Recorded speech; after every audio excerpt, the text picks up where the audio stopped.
जो मैं करना चाहता हूं वो नहीं कर पा रहा हूं, जो नहीं करना चाहता हूं वो कर रहा हूं। बोलो ये पाप की ताकत है। हाँ, समझ आ रही है कि नहीं? मैंने कहा समझ आ रही है कि नहीं? ये कौन सी ताकत है? ये पाप की ताकत।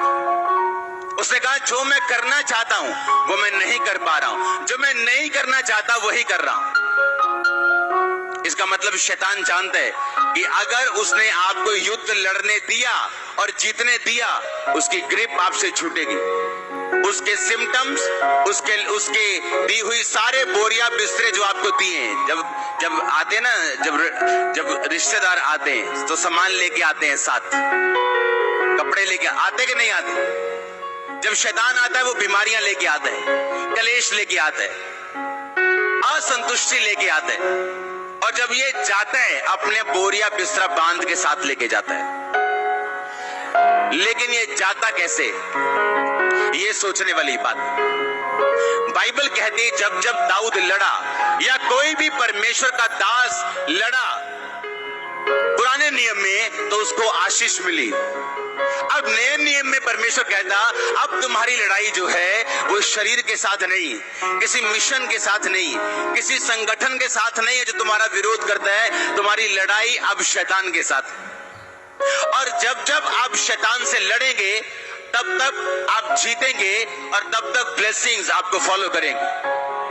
आपकी लाइफ की कुछ आशीषें ऐसी हैं, अगर आप पाप छोड़ दें, सर्टन टाइप की आशीष आपकी लाइफ में बिना प्रेयर के आ जाएगी जब आप अपने शरीर पर फतह पालेंगे। परमेश्वर ने कहा, जब चेलों ने पूछा हम ये दुष्ट आत्मा क्यों नहीं निकाल सके, हम ये हीलिंग क्यों नहीं कर सके, उसने कहा ये हीलिंग वही कर सकते हैं जो प्रार्थना और उपवास में रहते हैं।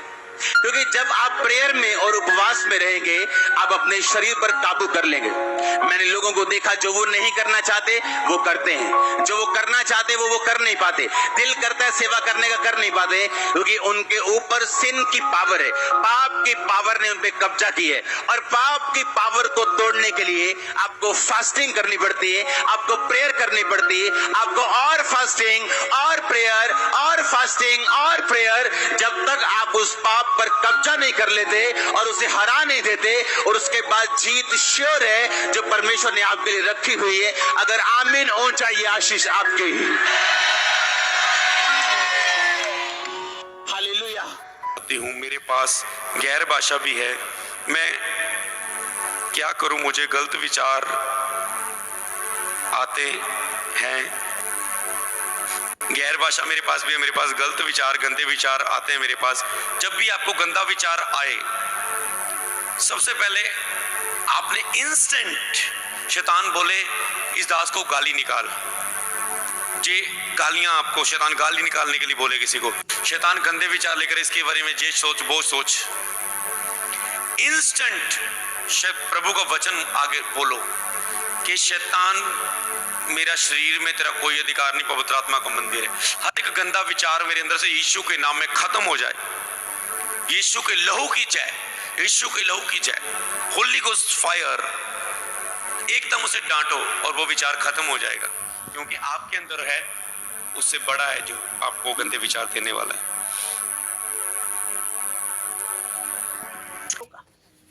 आज प्रॉब्लम कहाँ है? आपकी जीवन में जो मिलावट है, जो संसारिकता है, अभी भी जो लालच है, जो झूठ है, वो चीजें आपकी अनॉइंटिंग को लीक करती हैं।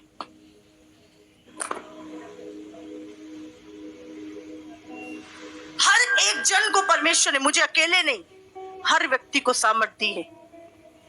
लेकिन क्यों नहीं हम उस सामर्थ में जी पाते? क्योंकि हमारे जीवन में अभी कोई ना कोई वो होल है जहां से तुम्हारा वो फायर निकल रही है। Praise the Lord. परमेश्वर का धन्यवाद हो कि हम आप तक ये मैसेज पहुंचा पा रहे हैं। सच में परमेश्वर महान है और दयालु है। तो परमेश्वर का वचन कहता है कि हियाव बांध दृढ़ रहे, मसीह में की गई मेहनत कभी व्यर्थ नहीं होती। तो आप लगातार मेहनत करते रहें और परमेश्वर के कलामों पर चलते रहें। और जैसे कि परमेश्वर की दासी ने ये बताया कि हालेलुया, कि जब तक आपकी संसारिकता लाइफ ख़त्म नहीं होगी तब तक आपकी फायर उस होल में जा कर के ख़त्म हो जाएगी। मिलावट की ज़िंदगी से दूर होइए, प्योर, क्योंकि मिलावट की चीज़ों की उतनी वैल्यू नहीं होती है, वो किसी में भी मिल जाती है, लेकिन जब वो निखर के आती है तो उसकी वैल्यू और डिमांड बढ़ जाती है। तो परमेश्वर का धन्यवाद है, इस वचन के द्वारा प्रभु आपको बुद्धि दे, समझ दे। और परमेश्वर ने कहा, यदि तुम्हें बुद्धि की घटी हो तो यहोवा से मांग जो बिना उलाहना के उदारता से देता है। सच में परमेश्वर आपको बुद्धि की ताकत दे, समझ दे, ज्ञान दे, विवेक दे। आमीन। धन्यवाद करते परमेश्वर का। मिलते हैं नेक्स्ट वीडियो में। जय मसीह की।